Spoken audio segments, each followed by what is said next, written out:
Thank you very much. This is a song I wrote about England. I wanted to write a song that wasn't sort of a marching song or a flag-waving type of song, but just a song about how nice it is to live here.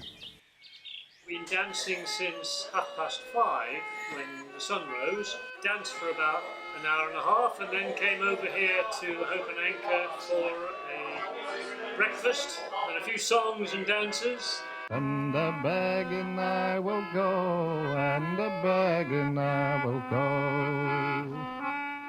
There's a pub. The pub used to be the centre of village life. It used to be the church and there used to be the pub. People would come together and express their feelings, their sadness, their joy, their celebration in the pubs. It's a tragedy that it's disappearing because there's no other experience like an English pub or Scottish pub or even an Irish pub anywhere else in Europe. This English country we're part of has a wealth of tradition, a wealth of heritage that people are actually scared of and frightened almost of exploring it. The fact that people used to enjoy dancing as part of a celebration of life and the season is something that we've almost lost in our urban lives and our busy lives today. I don't know why people feel ashamed. In all fairness, until I started dancing, I would have crossed the street if I'd have heard Morris dances to get away from them. And I was embarrassed as a kid of about 8 or 9 years old because I got dragged into a Morris set and I hated it. And I can see why some people find that embarrassing. But it's great. Because if it's lost, then it's lost forever, isn't it? So if people like us don't keep it going, then it's going to die. And I think it's important to keep it going for that reason alone. Heritage, history, what happened in the past, we can't get rid of it. It'll always be there. It's of huge importance to the UK. You know, we live on it. Some would say we live in the past a bit too much. To be honest, I don't really think about being British. It's, you know, it's where I was born and where I've grown up, but it's not like a sense of pride or anything. I think it's a shame that it's a negative thing, and like if you're flying a St George's Cross or a Union Jack or something, that could possibly have bad connotations, and I think that is a real shame because, you know, it shouldn't be that, but unfortunately it's been hijacked by, you know, racists and yeah. I just enjoy this kind of work. It's what I've done for a long time, and yeah, I like doing it. Yeah, you have to like listen, and like people will come and vent sometimes. You just sort of smile and nod and try not to get too involved, but you know, be a friend, be a listener. There's a whole mixture here. Get an awful lot of students all the way through to the old codgers, and we love them all to death.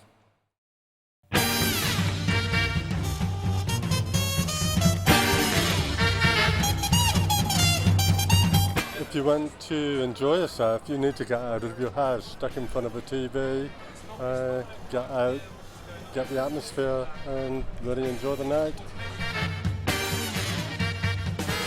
I'm a former Buddhist female nun. Female nun. Sorry, not monk. I think the pub is, it doesn't hold back on anything really. It just accepts whoever comes through the door. The pub has to be welcoming for somebody to go back. And that's why I come back to this one. And do you come here often? Very, very often, almost every night. Second home, but only once a week. I used to come when I was 16, all right, before going on to the Granary, which was another nightclub. Live entertainment, really, because you can come here and enjoy yourself, have a dance, have a drink, so that's the reason to get out, really. Yes, I have been known to dance, yes, I'm known, if you've seen me, no. People patronise me, and I feel sometimes their image of how somebody my age, what somebody my age should be doing is like lying in bed with a shawl on or something, not bopping in the corner and having a good time. I've spent a lot of my life doing what other people want as a woman, nurturing and caring, and now I'm free. The irony of it all is that I don't drink. I don't drink. I haven't, never drunk. I just don't like it very much. I think for me that I've come here and they've been welcoming to me, so there's a reason for me to come back. The bar staff is just fabulous. I do feel the staff are friends. Yeah. You know you're always going to go in there and find someone that you can have a drink with. I can come here and have my dinner here and relax here and see all my friends, almost like my family here. And yeah, absolutely. Thank you.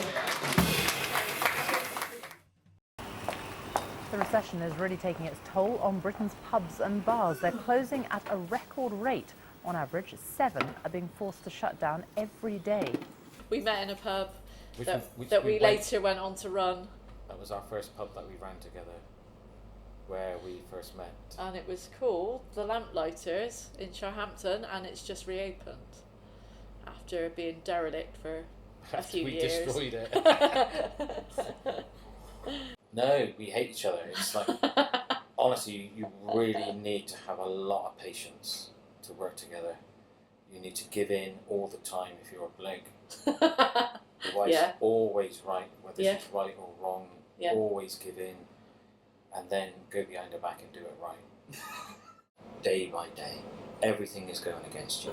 Just last week, we've had double yellow lines outside, from parking to pricing, which includes taxation, to newspapers telling people how bad it is for you to have more than one drink a day. Supermarkets selling cheap booze. Supermarkets. People still want to come to a pub though, don't they? That's the only thing keeping you going. Is the fact that they want to come. They want to come. I live next door to a pub, which was closed down about 2 years ago, and I have fought tooth and nail to save my pub as a pub. 2 years ago, somebody bought it and tried to change it into a house. So basically, I created a big campaign to object to this pub being changed into a house, which has lasted 2 years, and it's an ongoing project, if you like. When the pub was first purchased 2 years ago in March 2013, a person in the pub introduced himself to me as being the owner of the pub. He said his name was Kayam Podgoretsky. A few months later, a chap by the name of Peter Bradshaw arrived in the village and told a story. Kayam went to visit Peter and persuaded Peter to transfer £300,000 from Peter's account to Kayam's bank account, which he said was for the purchase of the yew tree. Obviously Peter now, he's in a position where he passed this £300,000 over to Kayam, who had apparently told him it would be repaid within 6 months. Peter's got no security and no easy way of recovering the money.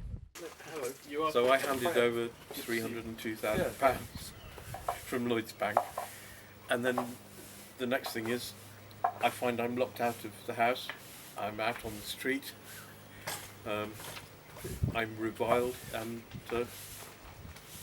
Lord Podgoretsky's at the yew tree and nobody's talking to me. The fact that I can't go and have a pint at the yew tree Inn and say hello seems rather bizarre, because I said to this couple, look, I can give you some beer glasses, just open the pub. I didn't realise that their motive was purely financial, that they wanted to basically convert the yew tree Inn into a private home. When you have no money and you suddenly find yourself out on the street and everyone's against you, it's probably the time when you could do with going into the yew tree Inn and having a decent pint of cider and trying to forget your worries. The initial campaign from around about August 2013 onwards, that took up a hell of a lot of time to begin with. But although recently it's been cash as well, hard cash. The solicitor and barrister combined fee was sent to me the other day is about £20,000. It's not about money. I didn't ask for that money to be paid back immediately. I didn't scream about it. But I'm an honest soul, and I'm here to speak out the truth. Nobody should be treated, no family should suffer the way we're suffering, just because the superior nature of those people who've taken the money to buy the yew tree Inn, that they should treat me this way. they have a chance now to come to me, and maybe if you could show them this film, if my voice is clear, then I'd be most grateful, because they've really caused a lot of damage, and it's killing me.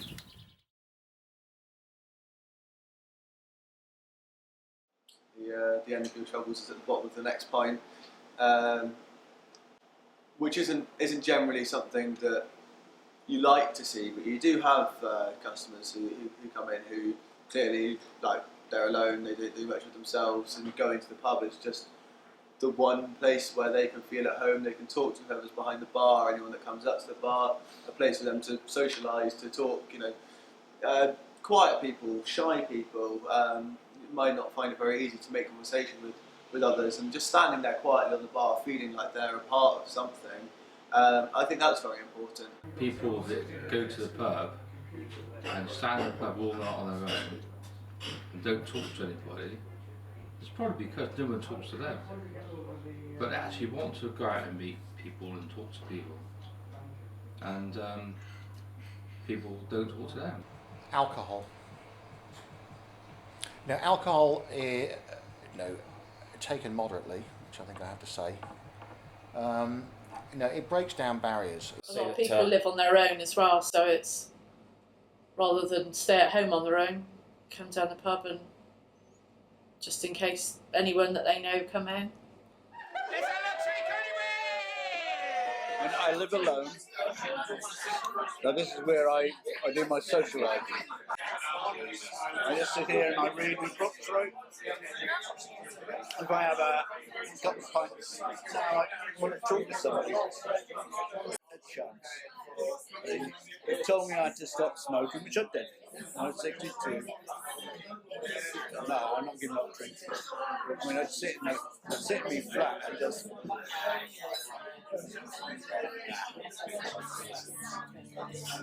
Well, literally, probably hundreds, if not thousands, of emails to do with this whole thing.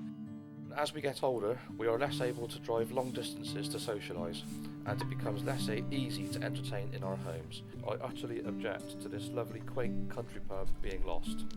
Once gone, the Yew Tree will be gone forever. As with many public houses in rural villages, the Yew Tree Inn had been an important hub of village life. If it does close for good, it will be just another nail in the coffin of a way of life that is eroding fast in our rural areas. If someone told you you could never come back to the pub again, how would you feel? Where would you go? Where would be your local? No more Wetherspoons, crikey. I'd feel like I'd lost almost a second home, to be honest. I find a pub, don't you worry. I always find a pub. I've never thought about that question, to be honest with you. Yeah. Let's hope I never have to think about that question, to be honest with you. Yeah, it would be a big chunk of my life taken out. Obviously, life has to go on. You will find another place, but would it be the same? I don't know. I don't think it would be.